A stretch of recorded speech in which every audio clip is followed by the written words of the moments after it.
I was disappointed and surprised when the vice president came out and said that he believes ETs and aliens are demons. There's a really interesting moment in 1 Samuel 8, for instance, where the leaders of the tribes of Israel come together and they say to their non-human king, Yahweh, this isn't working for us. We're going to replace you with a human king. Now, if you think Yahweh is God, that story is gibberish nonsense. But as soon as you realize, no, Yahweh is this powerful figure who's been governing over these tribes, and this is a coup, there are some political lessons now being taught. For 800 years, Great Britain tried to get rid of the monarchy and replace that with democracy. But even today, the British Prime Minister can't go more than a week with having to report on his or her activities. The King, the Secret Services, MI6, MI5, owed their allegiance not to Prime Ministers, but to the Crown. Queen Elizabeth II blocked, I think it was 63 pieces of legislation to do with human rights, workers' rights, animal welfare, laws against racism. She blocked them all. She wouldn't let them become legislation until her properties and her companies had exemptions from all these laws. I think if you want to control the narrative, then you need to understand the narrative for yourself.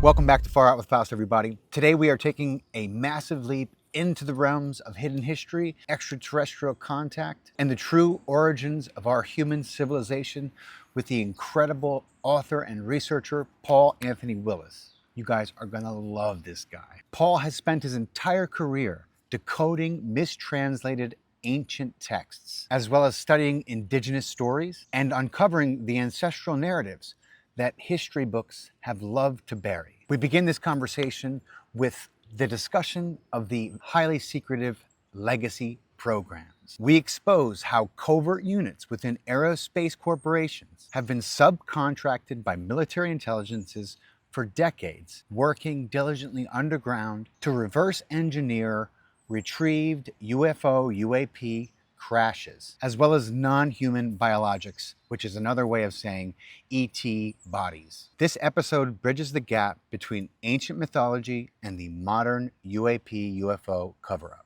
We discuss how officials within the Catholic Church, specifically the Vatican Observatory, have actually been on record encouraging the public to embrace extraterrestrial life, pushing back against the fundamentalist fear-mongering narrative that all aliens are simply demons. Paul blows my mind, informing me that the word God was actually introduced into the Old Testament centuries later, masking earlier historical accounts of plural, powerful beings governing human colonies. This is one of the most exciting conversations I've ever had on my podcast, and I'm so grateful to be able to share it with you guys. Strap in, open your mind, open your heart, and welcome Paul to the show.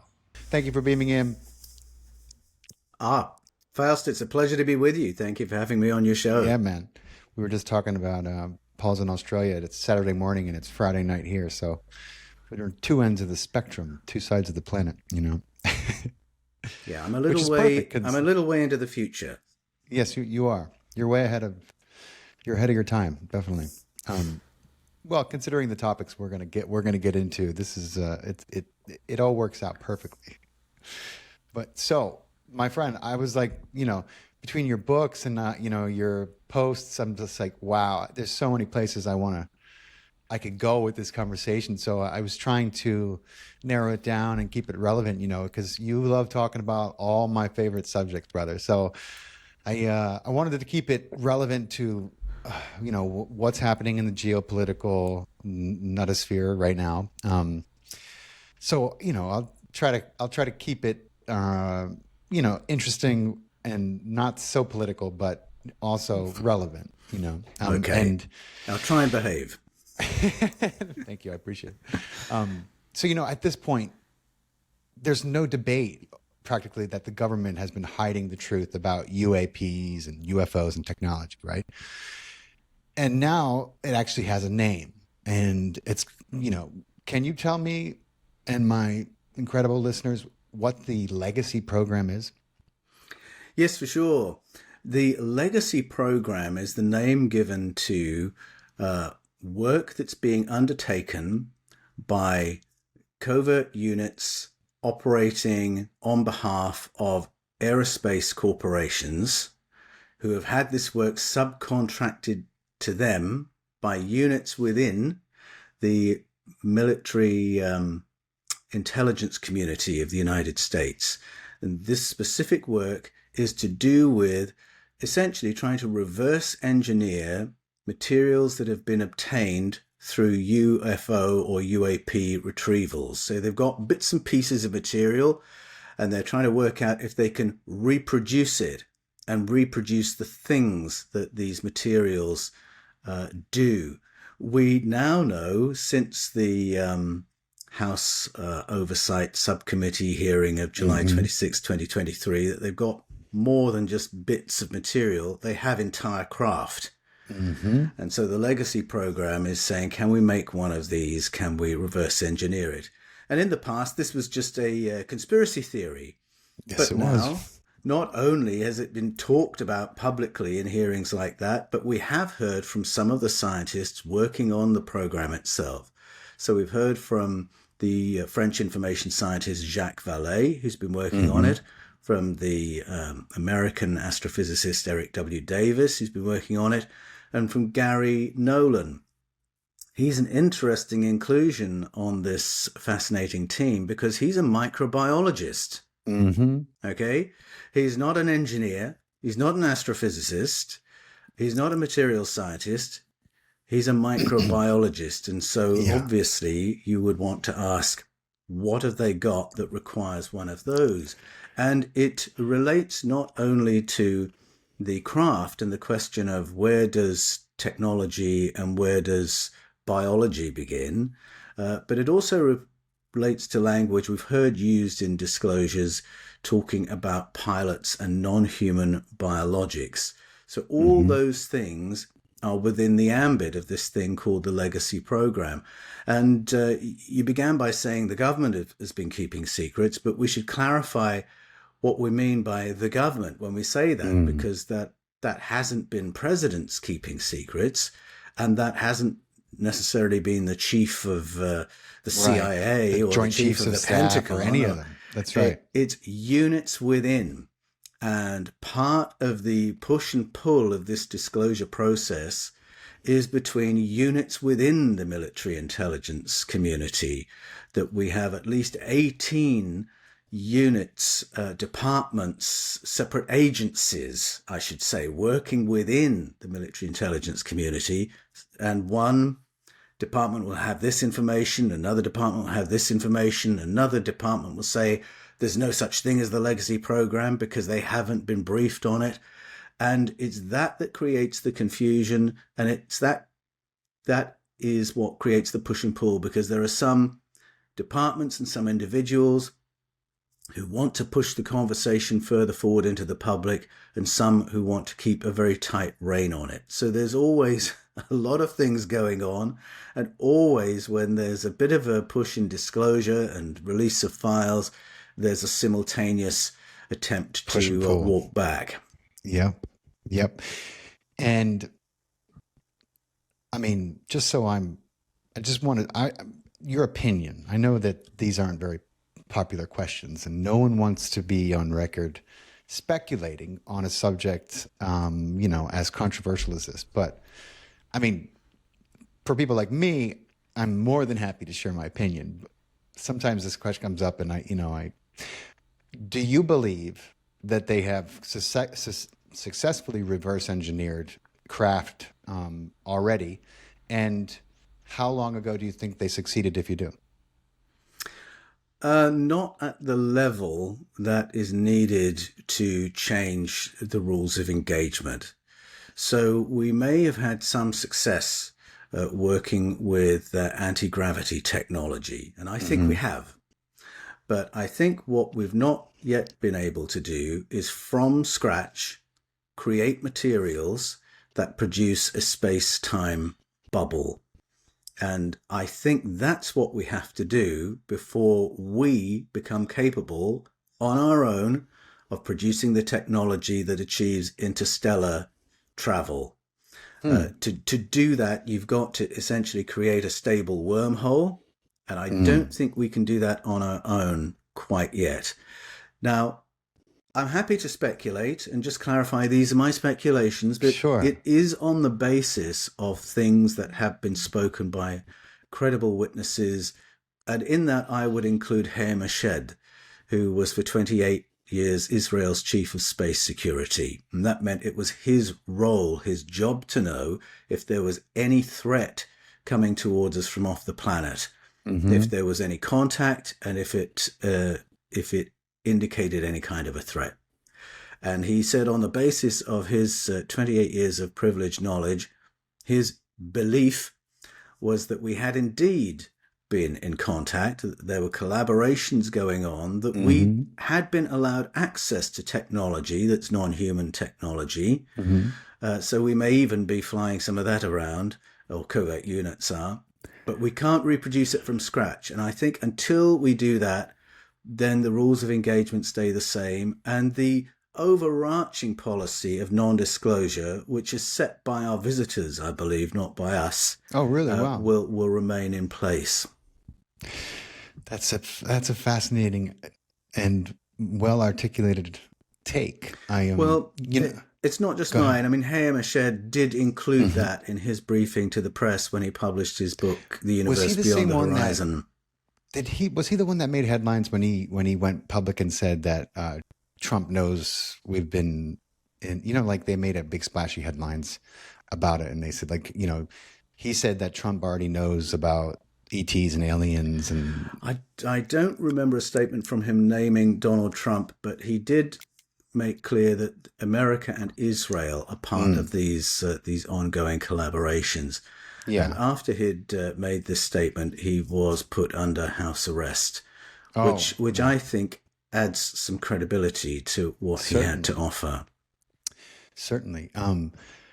It's funny. I'm with you. I just, I remember reading and kind of devouring all. Have you ever heard of William Tompkins? No. Oh, so you would be fascinated by his book and his work, and his story. I mean, he was very active, and he was in his prime during World War II, and he lived a very long time. And he got on the government's radar, I think, because he was such an incredible engineer, architect, and also I think he had a photographic memory. And they were like, they had their eye on him from the time he was, like 11, 12 years old. And then he would go on to work for not only, Army, Navy intelligence during World War II, but also the RAND, all these enormous think tanks and aerospace companies. Like, his resume is crazy. It's one of the, like, you can say whatever you want about what his testimony before he died, he published a book, and he also gave a bunch of interviews. And he talks about how, in the early 50s, we successfully reproduced some of the techniques that we found on the crash retrievals, and that we've been building these fleets out ever since. And he goes into great detail. He's got like sketches that he kind of smuggled and saved of the craft, and it gets really exciting and conspiratorial, because then you start talking about the Vril and World War II and the Bell and what they found, and then Antarctica, what that was about. And he was knee deep in it, according to him, the whole time. But I think you would be blown away by his work. I would love to hear what you think about it. Oh, yes. Ask me in another few months, and I will have caught up with his work, which sounds fascinating. Fair enough. You talk about crash retrievals, and where I was going just now when I mentioned Meshed is that part of what he said is that some of the materials we're working on were not obtained from crashes. This is our visitors handing us something and saying, see if you can make one of those. And it was also in his statement that it was our visitors' decision not to self-disclose until we generally have a better understanding of what space is and what spacecraft are. And this comes back to this notion of being able to manipulate space-time. Yeah. So that gives me another piece of evidence that this non-disclosure policy isn't just people within military intelligence not wanting to play ball with the public, that this policy goes beyond human decision-making. Wow, that's fascinating, because I often find myself being like, at what point, if it was the other way around. See, it's safe to say I'm a conspiracy quote theorist, but I'm a researcher. When it comes down to it, a good conspiracy theorist is someone who does a lot of researches, gets a lot of sources. And, one of the things that I kept coming across in these crash retrieval programs was that when they first happened, and after Roswell, and the Rockefellers and these big families moved to according to David Icke, who is an incredible researcher, whatever he thinks about reptilians and whatever you may think about him, he does incredible research. But he talks about the Trilateral Commission, and some of these agencies were formed, in fact, to make sure that this technology never saw the light of day, never saw the public's eyes or ears. And of course, they used a barrage of excuses about, this would destroy religion, it would destroy the structure of society, people would panic. But then the fact of the matter is, me and you both understand that these craft, the way they get here, they don't burn gas. It's not, they're using free energy devices, which of course would destroy a petro market economy based on fossil fuels and energy resources. So I do think that that's part of the equation, part of the reason for the cover up. I agree. I agree. When I hear people saying, oh no, disclosure can't go too far because it would blow religion out of the water, I think very often, whether people believe it or not, I think that's really a cover for it would damage a lot of people's profits. Yeah. So families who obtain their uber wealth through petrochemicals have a lot to lose through disclosure going forward, and us suddenly discovering there is free energy, there is 0 point energy. There is so much about our world that would change if all of a sudden people realized we have access to that. The people who dominate American politics at the moment through what's it called, corporate donations, would no longer be able to dominate. They'd no longer be at the top of the tree. A lot of things would change. And of course, those people don't want those things to change. So I think it's more that kind of shift that makes the powers nervous rather than religion. I don't think they're too concerned by that. And I think religion is perfectly able to adapt to information about contact, which is really what undergirds all my books in the Eden series. It does. We're going to get into that a little bit as well. I tell people all the time, and they don't believe me. I'm friends with Danny Sheehan, and he mentions this too. He's a Jesuit, a Harvard grad lawyer, and he's I'm sure you've heard of Danny. He's at the forefront of a lot of things happening now, and he's been great man, incredible guy. Yes, but he's always reminding people. He was like, "Don't you?" The Vatican has had a council on this for almost, I think, almost 2 decades now. They've had a council on extraterrestrial life. They have statements about extraterrestrial life. They're saying that God created life and life is everywhere. They're not hailing it as demonic or no. The Vatican at least has been clear about this thing. So it always blows my mind when people want to say, oh, if this all aliens they're just demons. I'm like, wait, yeah. What, how did you get so scared and confused about things? It's funny. I mean, I've never been a Roman Catholic. I've never worked for the Roman Catholic Church. My background is in Anglican ministry in the Church of England. I come from the Protestant end of the spectrum. But I have to take my hat off to the Roman Catholic Church for pushing this conversation forward and for putting out these statements, basically telling people they should be ready for contact and they shouldn't be blown out of the water by it. And that actually, if they were reading their Bibles more attentively, they would realize there is non-human intelligence, extraterrestrial life, attested to in the Old Testament and in the New Testament. And Agreed. so back in 2009, there were a lot of meetings of the press by people representing the Curia at that time. And this was under the most conservative Pope of my lifetime, Pope Benedict XVI. That's right. We heard from Father Jose Gabriel Funes, the director of the Vatican Observatory, Reverend Dr. Guy Consolmagno, senior astronomer at the Vatican Observatory, from Monsignor Corrado Balducci, who is the Vatican senior advisor in paranormal ministry, all saying we should be ready to embrace a brother or sister alien, and that a populated universe simply means the Creator's been busier than we thought. That's right. And to be fair, I think it does a little bit more to our theology than that. I think our ideas of God have to evolve a little bit when we realize we're in a populated universe, but at least they're pushing the conversation forward and encouraging people to look and not be all of a panic, as if their faith or their relationship with God is going to be blown out of the water by a small grey turning up on their lawn. And it doesn't worry me in that way. What concerns me is that the other churches have been, until the last couple of weeks, silent on the issue. It's remained a taboo in the other churches. They don't want to begin to think they may have misread the Bible or misunderstood the universe in which we live. And frankly, I think that is to do with trying to maintain kudos and a sense of we know what's what, we know everything you need to know. Suddenly to admit, oh, actually there's this whole other universe we don't know anything about and we need to learn about it, is a loss of face, I think. And I think it's shabby and totally letting people down not to come into the conversation.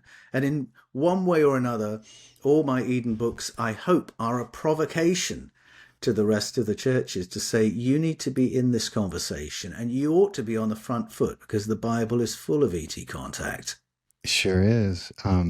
It's just amazing that, more people don't see it, but, you're right. Kudos to and I've spoken to more than one Catholic priest on my podcast over the years who have written books about UFOs, and the Catholic Church is cool with it. Which is amazing, all things considered. Which is why I was disappointed and surprised when the vice president came out and said that he believes ETs and aliens are demons. And this comes, I think, from a very fundamentalist way of approaching the world. And yes, you can be a Roman Catholic and a fundamentalist at the same time. Yeah. And what being a fundamentalist means is that you don't believe there's any reliable information about anything outside of the Bible. And so if you don't find a category in the Bible labeled ET or alien, then you don't believe in it.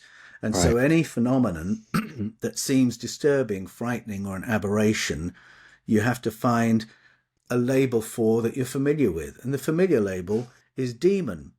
But you don't have to read too much of the Bible to understand that what the Bible means by demon, whether you're looking at Old Testament or New Testament language, has nothing to do with ETs or aliens. And that's why the Vatican's advisor in paranormal ministry, which is exorcism, deliverance ministry, this is Monsignor Corrado Balducci, has made very clear statements saying that when people report sightings and close encounters, these are not demonic experiences, he says. These are experiences of a totally different kind of entity that merits serious study. And that's the view I would take.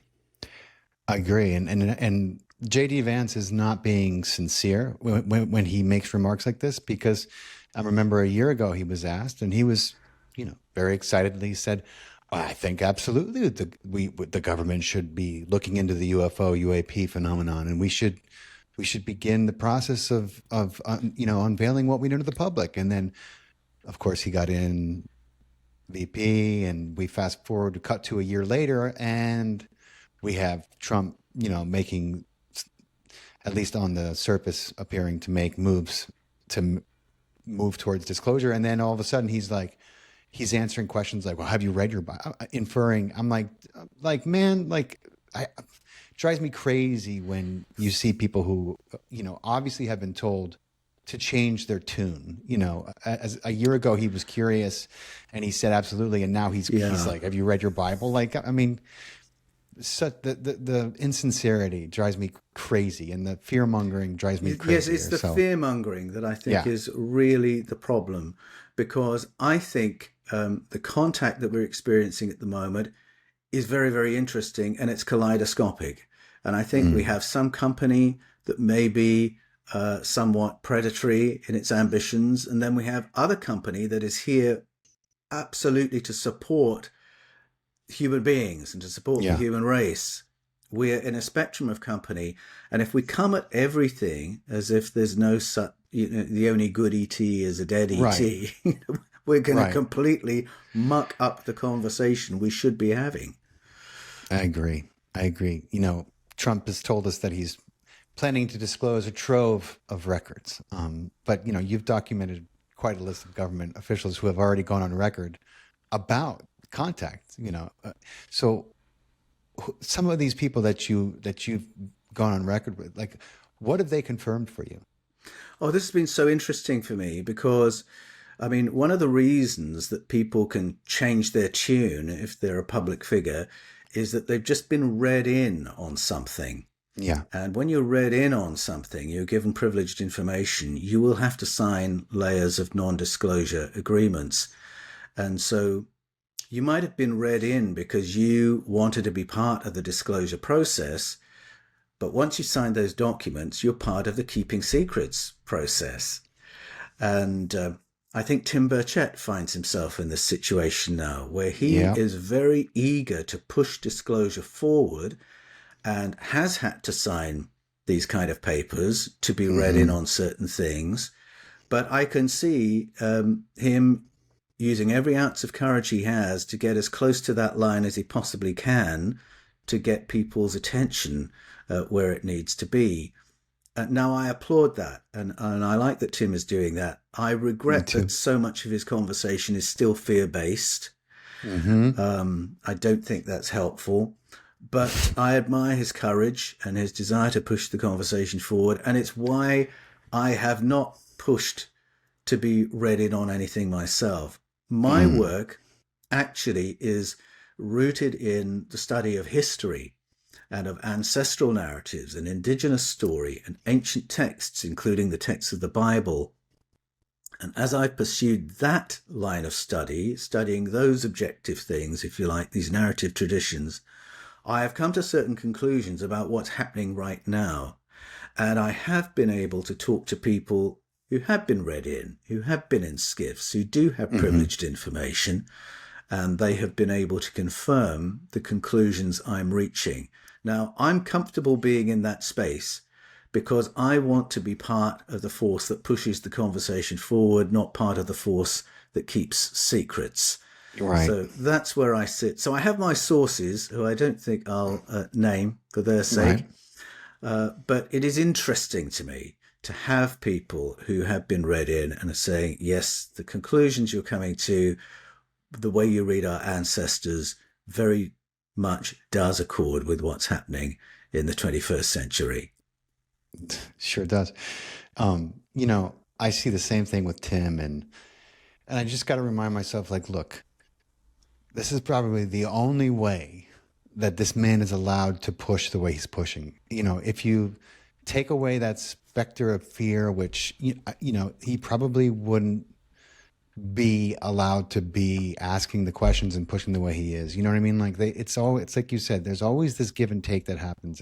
But I do think, it's good that we have at least someone who's championing this and saying things that need to be said about.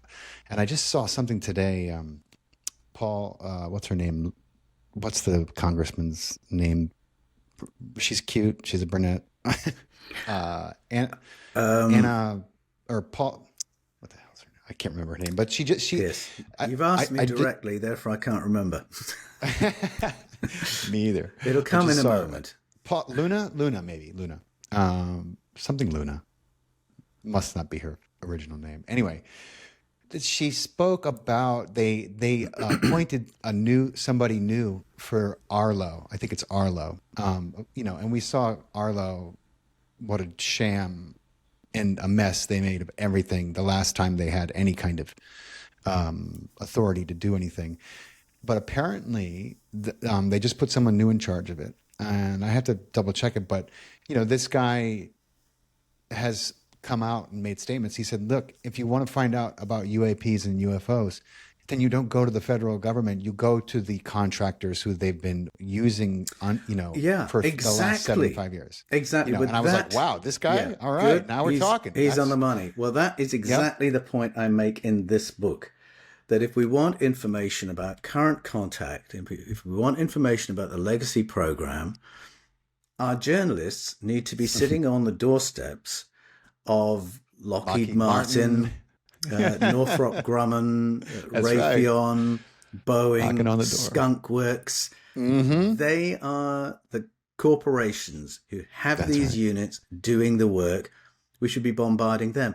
Now, to be frank, those people will have signed layers and layers of non-disclosure agreements, and they're not going to be able to say anything. No. But if you put a journalist in front of them asking questions, even not saying anything gives you certain information. Absolutely. And so that's why I think it would be helpful to be shining a light in that direction instead of banging on the doors of agencies whose job is to keep secrets. I was very encouraged when I read that earlier, and I actually couldn't believe it. I was like, this guy said that? That's real. That is real. Now we're talking, I said that this is a step in the right direction. If this is who they put on and that's what he's opening with, that's absolutely true. Those of us who have been researching this for any amount of time know that, you're not going to, even the president only has access to so much, whatever they want him to have access to. And it's been like that since probably Kennedy, with maybe an exception with George Herbert Walker Bush, who was, being in charge of the CIA for so long, he had a lot of knowledge about the programs that we have going on, and Nixon as well. They were read in to a degree, but I don't know if many presidents since then have been. I don't think. And the degree to which they were read in, I think, would have been less than the degree to which Truman and Eisenhower were read in. Yeah, even Kennedy. I think Kennedy was. He was pretty well briefed. Eisenhower tried to give him everything he could because he was losing. He knew he had lost control. They had shut him out. That's kind of a famous. Yes. When he asked to get a progress update, they said, "Sorry, sir, you don't need to know." And Eisenhower famously said, "I'll come down there with the 151st Airborne and blow the fucking door off. How about that?" And so they let him in, but he knew that he was in trouble, and I think he told Kennedy, as the stories go. Hence his speech. That's right. His farewell speech to the American public. God, that speech is just. And when he warns about letting geopolitics come under the power of the military-industrial complex, we now realize he's talking about the corporations that you and I just named. That's right. That's the complex. It's not some vague idea. It's specific aerospace companies. That's right. Do they have sway over the shadow government? Absolutely. Absolutely. But that's who, when we're talking about this portion of that, that's who we're talking about. It's not a mystery. We've got lists and lists of sites and names. It's not a secret, but it would take something like the United States government to put enough pressure on these companies. If we're ever going to, get a crowbar in the door, it's going to take the power. Well, we are in an era where journalism has been so intimidated by governments around the world, not just the US government doing this, that there is a lot of work that journalism owes to the public that is not being done. And I think it would only take all the major media to start shining a light on these corporations for things to shift. But I think they're so frightened that they're not going to do that. And the powerful press barons are, of course, part of the inner sanctum So it's not going to come from the very top of the media. This is never going to be a top-down exercise. But one of the reasons I love my work being focused in the way it is on Indigenous story is that there is always information outside of official information. There's always information outside of, government leaks or government disclosures. And Contact has never been about speaking only to the 1% of the 1%. And when we start listening to what we have been trained to call folklore or been trained to call mythology, there is heaps of information in the ancient stories about the kind of company that we're in right now. Agreed. And so much to be learned from the indigenous people who have a long-standing oral, at minimum, oral history. I mean, if you want to count the paintings and the art, the cave art that we found, the Hopi tribe, this goes way back. And some of them, they talk about the sky people. People watch Avatar and they think it's just this incredible, but James Cameron understood indigenous tribal culture, and he actually wrote a scene into Avatar with ayahuasca. He had an ayahuasca scene. I have a friend who was the stunt double for Sam Worthington for the first movie, like the whole, it was like 2 years. And he told me about this film they shot, but he was like, dude, James Cameron, he knows. He is in the know. Like, we shot a whole ayahuasca scene and he's like, we had to cut it because we could, we couldn't find the right place for it. But I was like, yeah, that, there's just so much there. And then, speaking of movie directors, we have a big Spielberg movie coming out. Now, I watched E.T. when I was a kid. Fast forward, 30 years, I'm reading and devouring everything of William Cooper, a very famous intelligence officer, was ahead of the Naval Pacific Fleet, in charge of all information, had top Q clearance for many, many years. And he talks about EB and the non-human, the dude they found who was still alive, and the retrieved pilot. Yeah, and how ET was, really a true story, except ET wasn't rescued. He was found by our government, and then he died. 3 years later, he got sick. But you start to look at some of these films that have come out: Close Encounters of the Third Kind, ET, and Spielberg. Of course, he's plugged. I think it's safe to say he's plugged in. He has intelligence sources. It's very clear, right? And I think they've worked with him on this next movie, and I'm sure that it's going to be very, very interesting and have a large specter of fear. I'm looking forward to seeing the Spielberg movie. It is now an open secret that we are seeing what Spielberg believes is going on the basis of privileged information that he's had access to. But there is so much truth-telling in story form. And you mentioned those movies. I'd also encourage people to watch the Marvel Universe, because the writers of the Marvel Universe, many of those writers are clearly very well versed in indigenous story, ancestral story, in the works of Plato. I keep spotting Plato cropping up, and their explanation of the universe, who we are, where we've come from, what company we're in. There's a lot of real information in those movies that has just been inserted into the stories. And I like that, because I think when that happens, and this has always been the way for thousands of years, that you can be told a story, but it will have a certain resonance if it's telling you the truth. Oh, yeah. And you will always have that feeling there's something more to this story. There's a reason this resonates with me. There's a reason these ideas are so powerful. And very often it's because it's passing on that folkloric knowledge, that indigenous knowledge, the ancestral story. And again, this is another place where people can get information. It's not that you go and watch a fictional movie and believe it's all true. Right. But just filter the ideas. What are the ideas that what are gives being you played goosebumps? with here. What gives you goosebumps is a really good question. That's right. And why? And then keep watching and keep thinking. Yeah. Get into ancestral story, and you'll think. I mean, if you read the oldest epic known to humanity in written form, the Epic of Gilgamesh, you'll read that and say, "Wait a minute, I've seen this bit in a movie. I've seen this other bit in a movie." Yes, you absolutely George Lucas have. must have read this. Exactly. It's people don't realize that while we are individuated consciousness, we are also collectively connected. Yes. And and that gives us access to not just this moment, but time is only linear in our experience.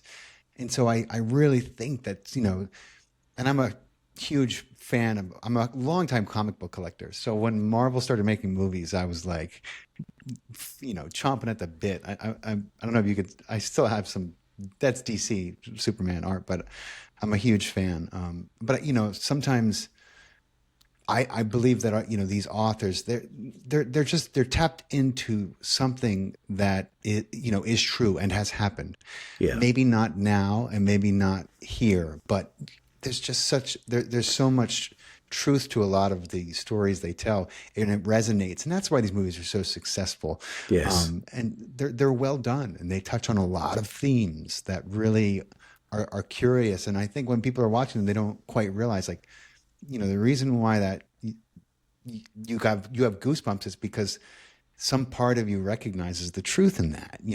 Just because it's science fiction or fantasy doesn't mean that there's not. And you can extrapolate that from George Lucas to Tolkien right down the line. There's something there, right, that they're tapping into. That's the beauty of storytelling and consciousness. But definitely, you also write a lot and talk a lot about consciousness. But before we move on to this subject, there was a 4,000-year-old body that was found buried under a bar in Ireland. Figures it was under a bar. That's.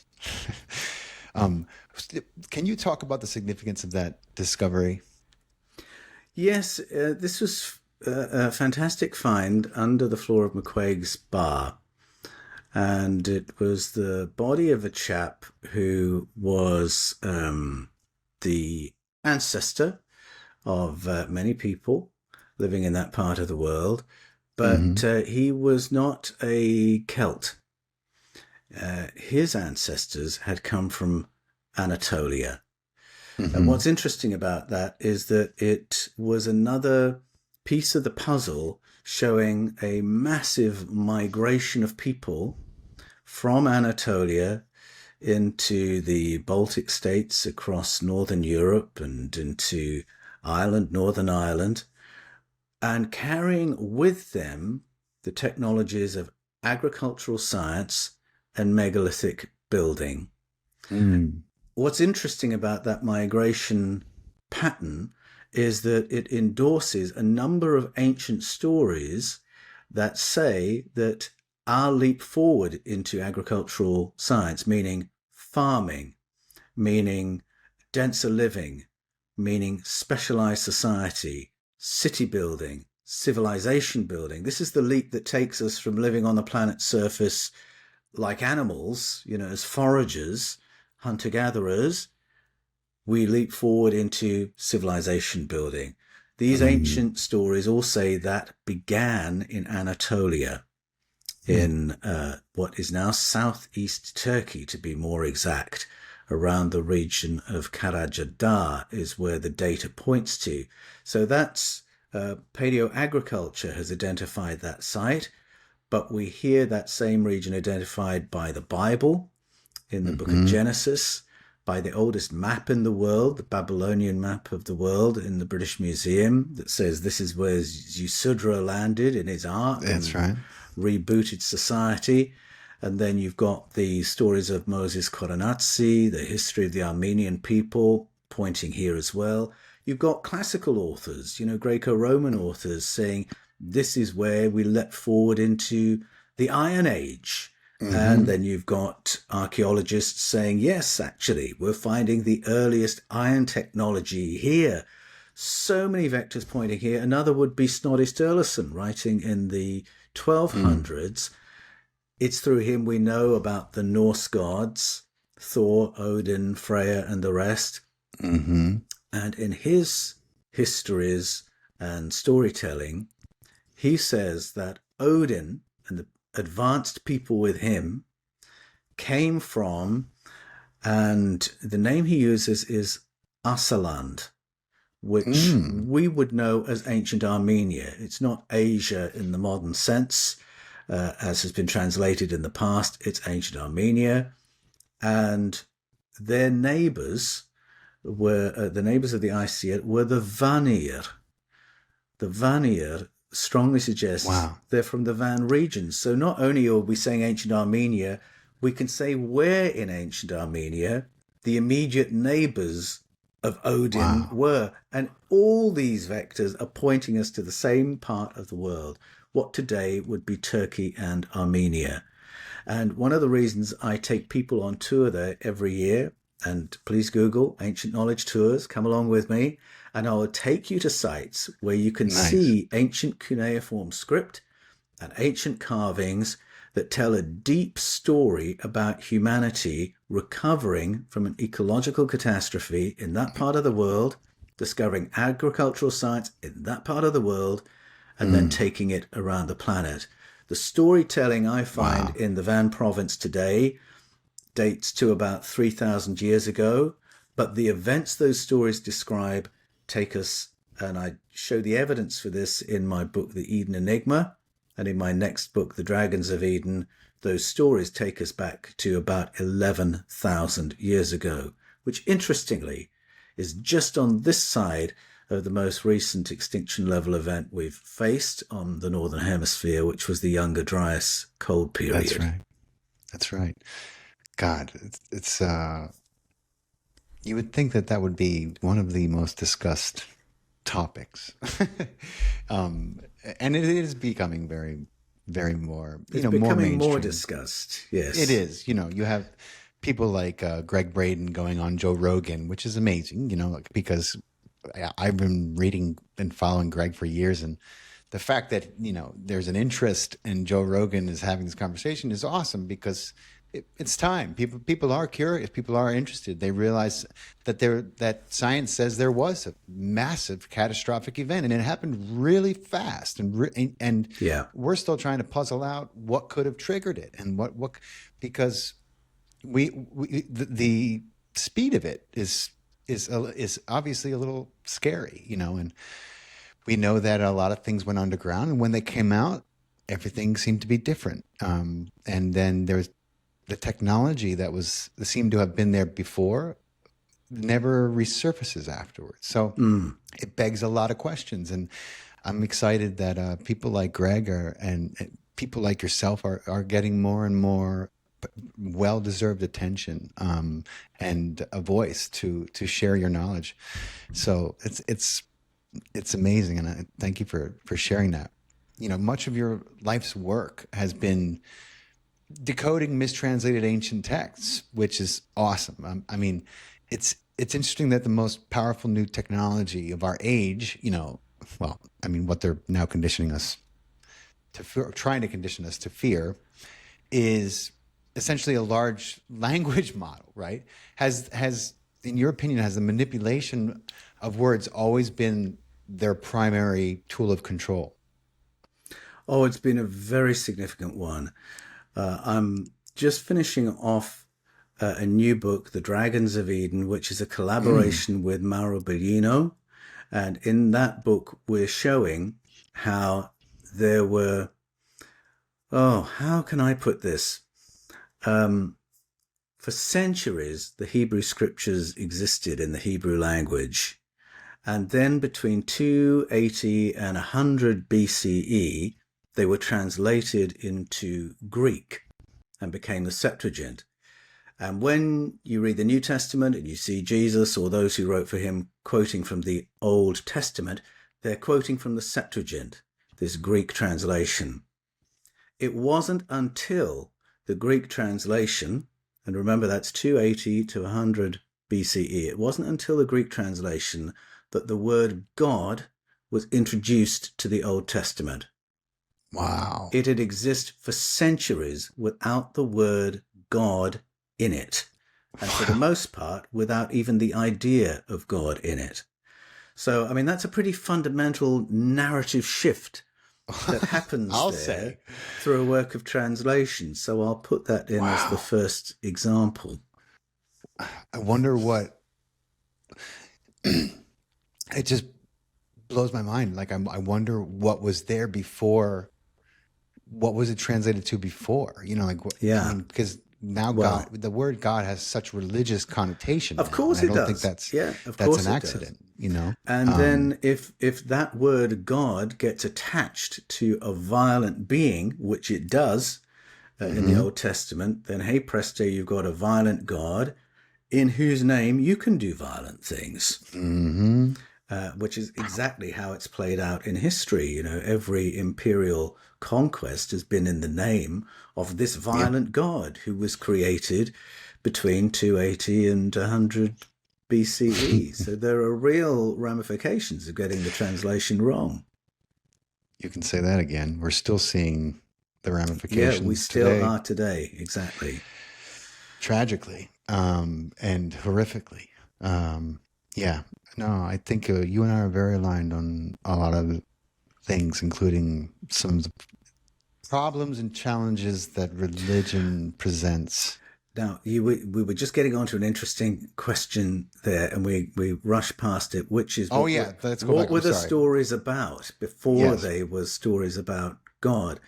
And I've written a book called The Eden Conspiracy, which addresses exactly that question. What was the Bible about before it was a book about God? And when we leave the Hebrew words in place and get to the root meanings of those words, we're in a world where we're looking at plural, powerful beings governing over human colonies.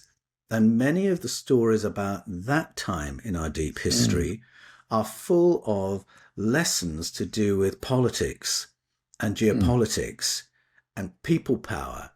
And so all that wisdom gets lost when you turn them into God stories. And so there's a really interesting moment in 1 Samuel 8, for instance, where the leaders of the tribes of Israel come together and they say to their non-human king, Yahweh, this isn't working for us. We're going to replace you with a human king.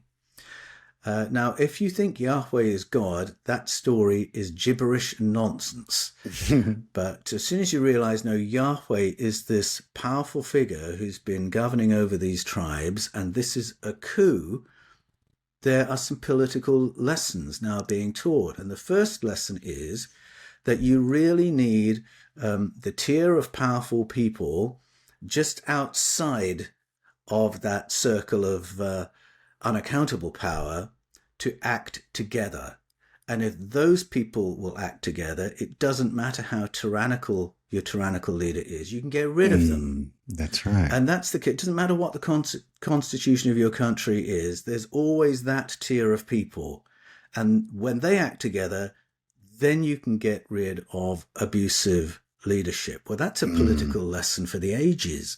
Wow. But then in the 1 Samuel 8 story, there's a PS, which is that they sack Yahweh, they replace him with Saul, but as if to save face, Yahweh says, well, I'll choose your first king. I'll choose Saul. And so somehow from that point on, the new kings still need Yahweh's endorsement. And then the new kings still have to follow Yahweh's preferences, especially in sort of foreign affairs, or he's going to be pitched against them, and that has real consequences. Well, just change the names and you've got the story of Great Britain, where for 800 years Great Britain tried to get rid of the monarchy and replace that with democracy. But even today, the British Prime Minister can't go more than a week with having to report on his or her activities to the king. That's right. And nothing becomes law unless the Crown signs off on it. And this isn't, some, poetic hangover of a foregone age with no real constitutional power. No, Her Majesty, Her late Majesty, Queen Elizabeth II, blocked, I think it was 63 pieces of legislation to do with human rights, workers' rights, animal welfare, laws against racism. She blocked them all. She wouldn't let them become legislation until her properties and her companies had exemptions from all these laws. So non-discrimination, don't want any of that on my properties. You can have it in the rest of the country. Get me those exemptions or that doesn't become law. That's real power. Yeah. And the economic power of the Windsor family is real power. So if you want to understand how that's happened, how after 800 years they've still got that power, how no one can become a member of parliament, even if they're democratically elected, until they've sworn obedience to the crown, read 1 Samuel 8, because it's like that's the blueprint of that whole pattern. So it's written by people who understand hidden hands in economics and politics, who understand the persistence of old powers, who understand the power of the baron class or the educated middle class, and they're wanting to pass these lessons on to future generations. All that disappears the moment you translate Yahweh as God, and then you can't fault anything God does, even if it's wicked, and everything the people do must be sinful. Wow. So that's what the stories were about. And they were about negotiating a world in a populated cosmos. They were about being governed by people with no fellow feeling with ordinary human beings. They were about political corruption. And we desperately need this wisdom in these lessons today. And the only way we get it back is to get back to the original meaning of these words and understand these are not theological stories. These are stories teaching social wisdom. Yeah, which is clearly lacking, to say the least. Yeah, we need it. We really do. I mean, it has been, I guess you can't really say, has it ever been more apparent that we need it? Because sometimes I just go back and I'll be like, let me read the headlines for today in 1973. And it's like, connect the dots. It's like I've traveled nowhere. It's like the headlines, while the prices and money quantities are different, the headlines are essentially all the same. You know, Israel bombing America, bombing debt, gas, oil. You know, I'm like, this is not progress. This is crazy. Every time I do that, I'm just like, why bother? The headlines are the same. We haven't really made any kind of progress because we're lacking in these lessons, and people are, you know, miseducated in 1,001 ways. You know, it's a problem. But I mean, I think the only good flip side is that it's becoming more apparent that it's a problem. You know. So that's the and first there's step. a positive side to this. Isn't the first time we've faced this. You know, every generation has to struggle the same struggles, essentially. Yeah, true. So you've also sat with military intelligence officials who have told you some things off the record. What are their fears? Can you say? Besides being propagandized. I think there's genuine uncertainty as to how the public would respond to the deeper end of disclosure. So this isn't ETs are real, we've got UFO craft. That's old news. And so far, that's really what's been in the releases to date. The deeper questions have to do with who we are as a species, what we're really capable of, who we're related to. I think how people respond to that is unpredictable, and no government wants an empowered population. Nope. They want a managed population. So docile. A lot of docile, compliant. So a lot of questions flow from that. But then I think the more urgent uncertainty for the powers that be is if we go deeper into disclosure, people will begin to get a picture of how far down in the pecking order our elected governments really are. Yeah. And our elected governments are obviously beneath our covert governments and Yep. the powerful families, but they are below other non-human demographics layer after layer. And I think that would be disturbing to people. It might be frightening to people, but it's also then unpredictable as to how much respect we give to the status quo and to the powers that be. And obviously that worries governments and the agencies that work for government. In theory, the military intelligence community works for the public. It doesn't work for the president. But it's kind of a legal fiction, if I can put it that way. And it always has been. And to parallel with how it works in Britain, where I'm now an Australian, but I grew up in Great Britain. I could hear your accent. I was like, he may live in Australia, but he's from Great Britain. Yeah, there's a bit of English still in my accent. But in England, the secret services, MI6, MI5, owe their allegiance not to prime ministers, but to the crown. And what that means is that a prime minister can say, I want to be read in on A, B, and C, and the agencies can say, you have no need to know, sir. We don't have to tell you, sir. We owe our allegiance to the crown. And they do the same in the States. We don't have to tell you, sir, we owe our allegiance to the public. But the public, of course, never get into the conversation. No. So that's why it's a fiction. And that's why there's been this tussle over Congress saying, yes, but there's certain information we absolutely have a right to if it has to do with national security. And that's why the conversation, I think, has been skewed in the fearful direction, national security, military threat, because that's the leverage that Congress has. But it distorts the picture when I think we are in company with people from other places in the galaxy who have kept us safe, who have kept us from being exploited beyond what we already have been, or predated upon beyond what's already happening. And it might not be 100% comfortable truce or balance that we're in at the moment. I don't think it is. But I think things would be a whole lot worse if we didn't have certain friends in high places. And we need to begin engaging with that reality. Yes, we do. It's a high time, and you can look, there's a great book, I think it's called UFO and Nukes. And, you start to get into and read about all the interactions UAPs, UFOs have had with both, facilities, nuke facilities, and also weapons programs. And it becomes very, very clear very quickly that they're not cool with us splitting the atom irresponsibly. And they don't want us to do it in certain places. And in fact, they won't let us do it in certain places.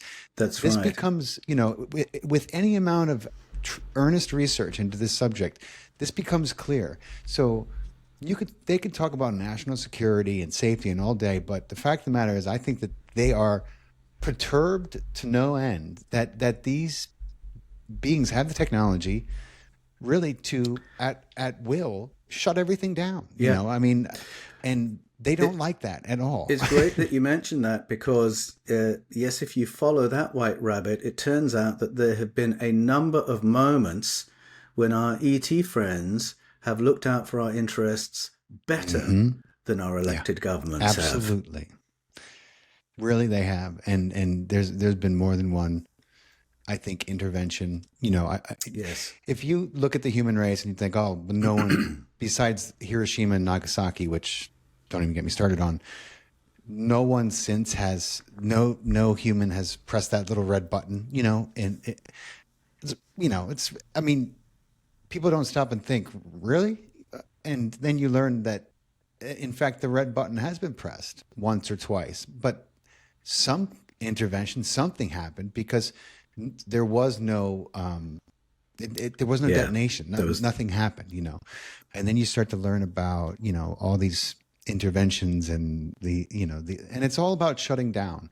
And this is just, it's incredible that they're being hailed and this specter of a threat when really we've seen over and over again that they want us to stop blowing ourselves up, destroying the planet. So many people have come back and, binary code sprawled across their mirror in a hotel room, and they have no idea what, they had an interaction in a moment lost in time. Of course, I'm thinking of a famous case from England. I think the Eldon Air Force Base, or what was it called? The Forest? Rendlesham. That's right. And when they decode this, it's always the same message. It's like, I'm going to paraphrase crassly: get your heads out of your asses and stop killing each other. Stop and blowing get it yourselves together, up. It's just, but I'm with you, man. I think that, thank God we've had the friends we've had, and them looking out for us, because God knows where we would be if there wasn't. We have a lot of benevolent beings trying to keep us from our own blundering and stupidity. And that should be a comfort, whatever your religion is. Yes, right? I agree. I mean, let's be real. Anyway, no, but thank you for sharing all that with me. That's really, I'm learning so much, and I'm not totally ignorant about these subjects. I'm pretty well researched, but just amazing material. So the world's governments, militaries, and intelligence agencies are all actively interested in archaeology and ancient texts. I don't think a lot of people realize that until they've researched it. But why do you think that is? I mean, it has to do with a lot of what we've been talking about. But well, I think there are a couple of layers to it. I think if you want to control the narrative, then you need to understand the narrative for yourself. So though our governments might not want us empowered, they want to be empowered. They want to have a full understanding of human potential and be using it. Don't necessarily want us doing that. They just want us doing the jobs and making their boots, being compliant, etc. So there's always a split of information, and I actually explore that in my book Echoes of Eden, where there's always been one canon of information for the ruling classes, and then one canon of information for the rest of us. So they want information. They want to know what's what. And that's why when you look at released files, you'll often see that military intelligence units have been studying the work of other people and studying books and studying ancient texts. They want to know what's what. And then the other side of it is technological. In my book, Escaping from Eden, I suggest that one of the reasons for the 2003 incursion into Iraq was a desire to have control of what may have been ancient technology. If there was a previous civilization that had Stargate technology, for instance, portaling technology, you would want that to be in your possession, not in the possession of a rogue state or a foreign power. Or Saddam Hussein. If you've read it, yes, that's right, which had become a foreign power, had become a rogue state because no longer under American control. So clearly, I mean, it makes perfect sense. If you're going to defend yourself, you want that technology. You don't want someone else to have it. And if you've read ancient texts that suggests if it exists in Iraq, then of course you're going to go there. And that's why we have, World Heritage sites protected by US military units. And you wonder, why this interest in ancient archaeology? And it's for that kind of reason. I mean, in the Bible, you would be, again, looking at Iraq if you wanted to find ancient weapons of mass destruction talked about in the book of Ezekiel. Now, you might be agnostic as to whether that's talking about anything real, but would you risk it being real? Would you risk it being real and in the hands of a foreign power? No, you're going to go and have a look just in case. So I think very often that's the reasoning behind the interest in ancient narratives and ancient, what we would call archaeological sites. And we've seen it happening since the Grand Canyon in like 1910, Yes, made of those course. discoveries, we saw a quick headline and then bam, Yeah, well, that's right, exactly. So, I mean, the Iraq story disappeared very quickly after Jörg Fassbinder had announced, we think we found Gilgamesh's tomb. I mean, this is the opportunity of an age to discover if Gilgamesh was real, if he was human, if he was a hybrid, if we were able to test anything to confirm that he was a hybrid, then all of a sudden you're going to read the Babylonian, Sumerian, Akkadian, Assyrian stories completely differently to how we've read them in the past. And then, that story just disappears like that. And it wasn't until years later Jörg Fassbinder resurfaced and said, oh no, we decided not to investigate any further, which doesn't make any sense at all. If it was such a high priority that within days of getting into Iraq, we've got military units there, you don't suddenly change your mind and say, oh, let's bury this for another time, eh? Right. And then, it just makes you think. You go back to World War II, you look at, there was a mad rush and a race to those sites that we knew had hidden technology. And the Germans pretty incredibly have surprised us with their technology dating back to World War I. They had the U-boats. We were like, where the hell? Where'd they get those? How did they do that? Yeah. And then there was saucers. We were tracking them going to Antarctica. And they never stopped going to Antarctica, by the way. They started going, expeditions in I think as early as 1904, then 1912. And then once they made their U-boats, then they were taking submarines there. And we had radar. So we were like, we need to find out what the Germans are doing, because they're just going back and forth, and we were very concerned and curious. And we had plans to make an expedition of ourselves, but then the war happened, and then we ended up, of course, going Operation High Jump. That didn't work out so well for us. I did a great video about Operation High Jump in Antarctica. If you guys want to learn more about that, you can go back and check out my video about that. But, the question becomes, did we go in and were we saving the day, or were we interested in this technology? Were we interested in something that we didn't want another country to have over us? Well, the two go together, don't they? Yeah, they certainly do. And God, Antarctica is a whole nother can of worms, but we'll have to save it for another podcast. But it's such a fascinating subject, what they, because we know there's bases there now. We've had, my God, Linda Moulton Howe did a fantastic documentary with these two whistleblowers. You saw it, right? Like, where, they were sent to Antarctica to escort, I think, a photographer, but they had to be led down into this massive, base. And then when you get into William Tompkins's work, and you hear what he said about what they found when they finally got there, what the U.S. found when that contingent of the Nazis, when they made an agreement and then we were let in, your mind's going to be blown. If he's to be believed, which he's got the credentials and the resume. It's hard not to believe what he's saying. But I think that Antarctica is probably our most trafficked in and out. I'm a person who believes the secret space program has been in existence for since the early 50s.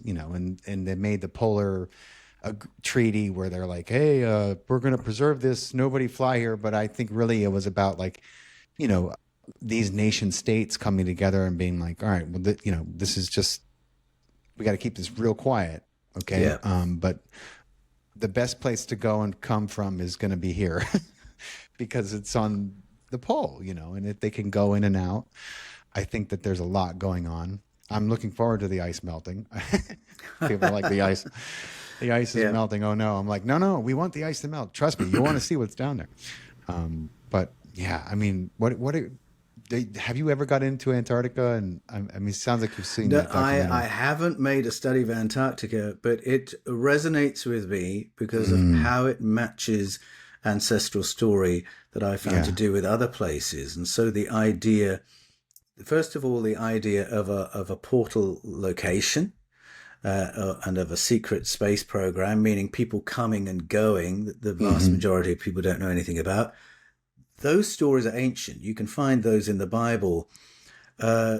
Underwater bases, underground bases, those narratives are global as well. So when I hear these far-reaching suggestions about Antarctica, it doesn't come to me as if from nowhere, from out of the blue. Yeah. This is a repetition of something that human beings have been talking about for thousands of years. So it doesn't surprise me. Yeah, there's a lot there.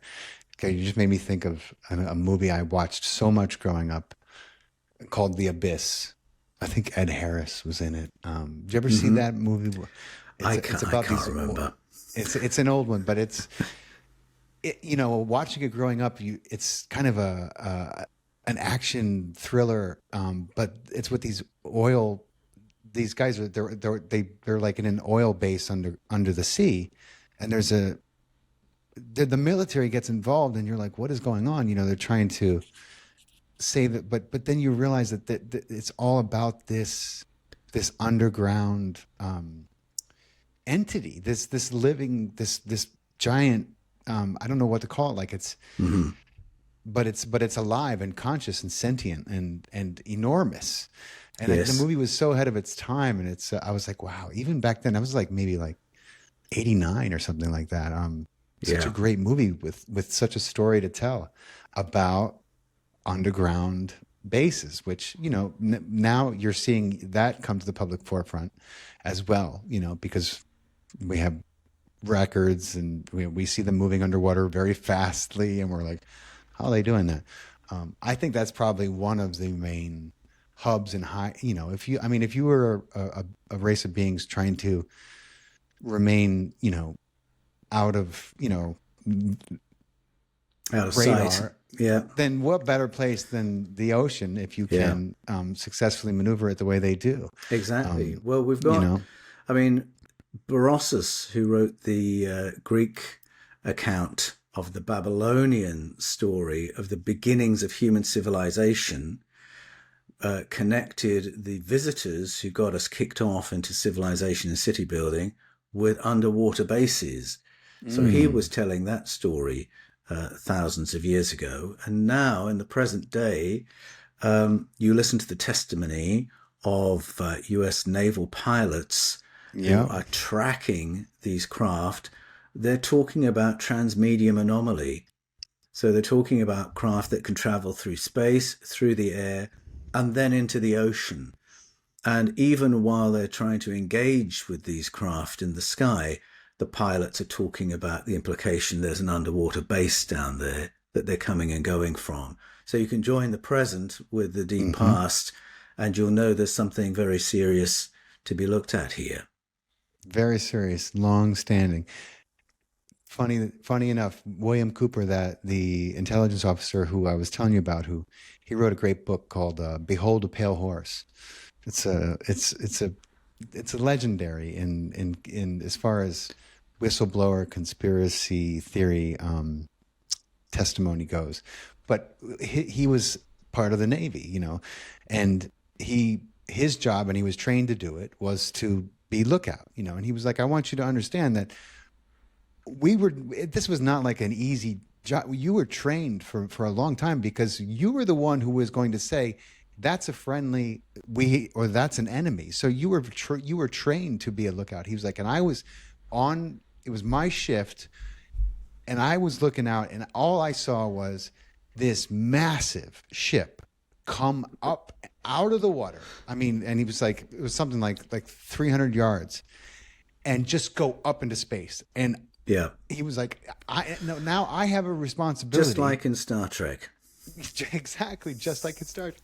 But, he was like, what? I just kept thinking, why did this happen on my watch? Because I have a responsibility to go report that. Because what if it comes back, or what if it shows up again, and I didn't say anything? So he has this, and it turns out the phenomenon took place for almost 2 minutes straight. And he doesn't know if it was one ship coming and going, or if it was just ship after ship coming. But he said that he wasn't the only person that witnessed it. Of course, when they reported it, they were like, you didn't see anything. Never mention this again. And he was like, yeah, Roger that. But he was like, that was my first slap in the face. He's like, and then fast forward 10 years later, I'm reading intelligence reports all about these craft and these ships. Well, so and what you said, this is often why people contact me, because they've seen these things and they have either reported them or been told not to report them, and then they have to live questioning everything about their life and the universe as they knew it. Right. Where do they go? Because they can't go back to the person in authority over them and say, tell me a bit more. There'll be nothing happening there. But they still need to process what they've seen. And so very often they'll come to a writer like me and say, this is what I think I saw. What sense does it make? Was that real? Did I really see that? What might it mean? And again, I can often respond not from privileged information, but by saying what you're describing is what our ancestors have described from time immemorial. So I can be confident that what you're reporting is accurate because it absolutely fits the pattern. It's a remarkable subject, and it's really an exciting time to be alive.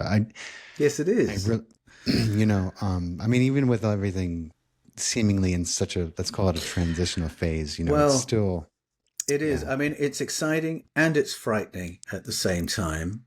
I think with all the unpleasantness that's happening at the moment in terms of warfare, in terms of geopolitics and domestic politics, it gives people, I think, a pretty focused moment in which to decide who and what we want to be. As individuals, as communities, as a society, as democracies, we're being given some pretty clear choices. And I hope we're going to take the opportunity and say, in a people power kind of way, we want to go this way. And we don't want to do business with this, this, and this. We've been down that road before. Enough of that already. Right. Haven't you guys had enough of a reign? How much money is enough? How much power is enough? Like, who do you think you are? We know who you've thought you were for the last how many hundreds of years, but maybe it's time now to step aside, and let things take a more natural course in our evolution in every way, because it has to happen. Well, this scarcity, matrix that we're living in with these finite resources we're fighting over is just, it's like so obsolete. But people are not aware just how obsolete, these structures are, this technology is, and this, we're fighting over what, a strait in Hormuz for oil, as if we need oil, or as if there's even a shortage of oil if we did need oil. Everything is a lie, it's all a crock of shit. There's not only not a shortage of oil, but we don't need oil. We've invented, we've got above other and beyond power. it. My God. Exactly. So I think these conversations are more important to have than ever. This has been super exciting for me. We're going to have to do it again. We'll pick another subject because I have enjoyed this conversation immensely. I'm admittedly I'm just getting into your books. I'm more excited than ever to read them now. I really appreciate your time, Saturday morning where you are. And, we'll definitely do this again. Yeah, I'd love to. Can I just point people to where they can find me? Oh, absolutely. Please tell everyone where they can find you, because they're definitely going to be interested in everything you're doing after this. So everything I'm involved with, you'll find at paulanthonywallis.com. That's Anthony with an H, Wallis, W-A-L-L-I-S, paulanthonywallis.com. If you want to come on tour with me to Turkey and see these sites I'm talking about, then go to ancientknowledgetours.com. If you want to do deeper dives with me on all these topics, go to ancientknowledgeacademy.com. If you'd just like to watch some of my videos, you can go to the Paul Wallis channel and to the Fifth Kind on YouTube, and you'll find me there. I'm in the comments every day dialoguing with people, so we might get into a conversation. We're going to include all those links for you guys in the video description. regardless of the format you're listening or watching. And for my books, I shouldn't forget my books. Go to Amazon, you will find Escaping from Eden, The Scars of Eden, Echoes of Eden, The Eden Conspiracy, The Invasion of Eden, which relates to everything that's happening right now, The Eden Enigma, which is about decoding ancient story. And then in July, my collaboration with Mauro Bergino is The Dragons of Eden. So that's right. That's coming out. Give you bedtime reading for quite some time to come. And you just spoke to Praveen, right? Praveen Mohan and I, we're doing a tour together in November. Way. And it's a nice, easy tour. Easy tour. It's only a week long, and it's a very affordable tour.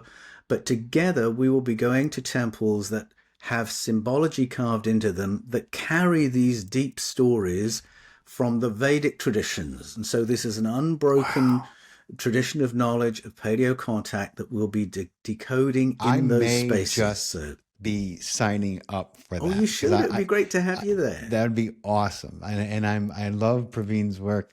I've been a fan of his for a while. Third Eye Tours. Go to paulanthonywallis.com, scroll down to Third Eye Tours, book yourself in, and that will be a lot of fun.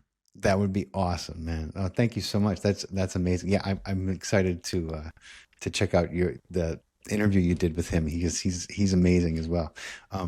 Listen, for everyone listening on Spotify and iTunes, if you enjoyed this conversation, please send it to a friend, drop us a review, leave us some stars, whatever. We're always trying to grow our channel, and if you're watching on YouTube, don't forget to hit the subscribe button. I should always say this earlier, but for those of you who hung out this long, thank you. I appreciate it. Paul, you're the man. Again, thank you so much for your time. I'll be in touch when this is going to come out, and we'll get some clips made for our social media and all that jazz. Great. Well, thank you. It's been a pleasure. It's been a pleasure, Paul. Thank you so much. Okay. Take care.